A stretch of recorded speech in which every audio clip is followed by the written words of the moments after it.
جب انسان اوروں پہ تبصرے کرتا ہے، اوروں پہ تنقید کرتا ہے، اوروں کی غیبتیں کرتا ہے، اوروں کے عیوب کو اچھالتا ہے، کتنی دیر اس کا مزہ محسوس ہوتا ہے؟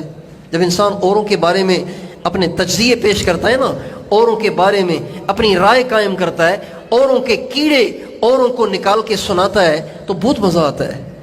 فلاں ایسا ہے، فلاں ایسا ہے، فلاں ایسا ہے۔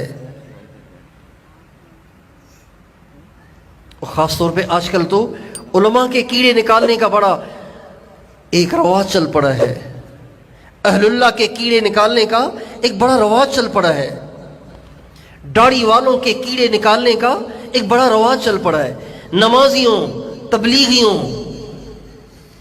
مدرسے والوں کے کیڑے نکالنے کا ایک بڑا رواج چل پڑا ہے۔ مولانا فضل الرحمان صاحب ایسے ہیں ویسے ہیں، مولانا طارق امیر صاحب ایسے ہیں ویسے ہیں، یہ تبلیغ والے ایسے ہیں ویسے ہیں، یہ مسجد کے اماموں کا کام ہی یہ ہے، یہ مدرسے میں پڑھنے والوں کے کام ہی یہ ہے۔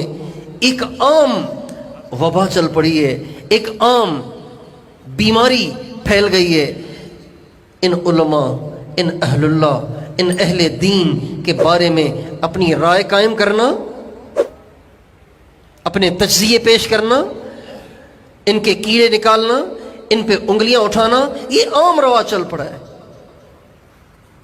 اور یہ ایسی بیماری ہے کہ دینداروں میں بھی آ گئی ہے۔ ایک دفعہ ہم اللہ کے راستے میں چل رہے تھے، ہمارے ساتھ بیٹھے ہوئے وہ تھے جن کے کئی سفر ہوئے تھے، تبلیغ کے کئی سفر ہوئے تھے، دسترخوان پہ بیٹھے ہوئے، اور جو انہوں نے برسنا شروع کیا ایک عالم دین پر کہ جانتے ہم اسے، قریب سے دیکھا ہے ہم نے اسے، کوئی مسئلہ نہیں ہے، کرسی کا چکر ہے، سیاسی آدمی ہیں، یہ ہیں اور وہ ہیں، یہ انہوں نے تجزیے پیش کرنا شروع کیے۔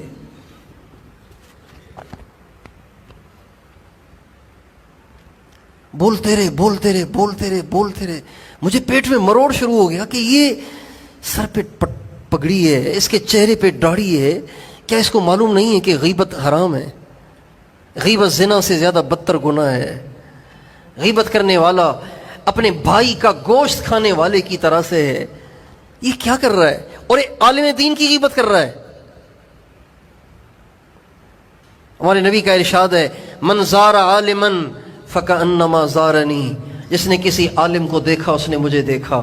من صلی خلف عالم تقی فکأنما صلی خلف نبی، جس نے کسی متقی عالم کے پیچھے نماز پڑھی یوں سمجھو گویا میرے پیچھے نماز پڑھی، گویا نبی کے پیچھے نماز پڑھی، میرے نہیں، گویا کسی نبی کے پیچھے نماز پڑھی۔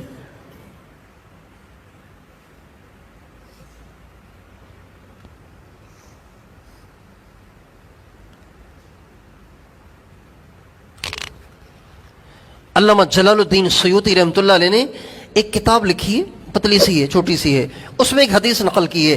حدیث کی حیثیت کیا ہے مجھے نہیں پتا اس کا۔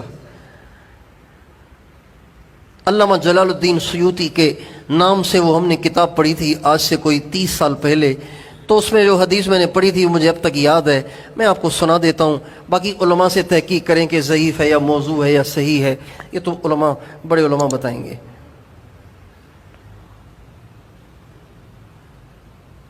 جو حدیث انہوں نے نقل کی ہے وہ یہ ہے، من زار عالما وفرح بہا،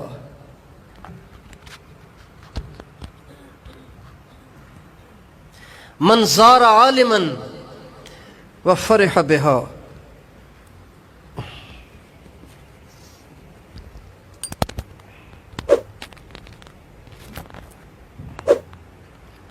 من زار عالما وفرح بہا خلق اللہ بہا ملکا یستغفر لہ الی یوم القیامہ، جو کسی عالم کو دیکھے گا اور عالم کو دیکھ کے خوش ہوا، اللہ تعالیٰ اس کے دیکھ کر خوش ہونے کی برکت سے ایک فرشتہ پیدا کر دیتا ہے جو قیامت تک دیکھنے والے کے لیے استغفار کرے گا۔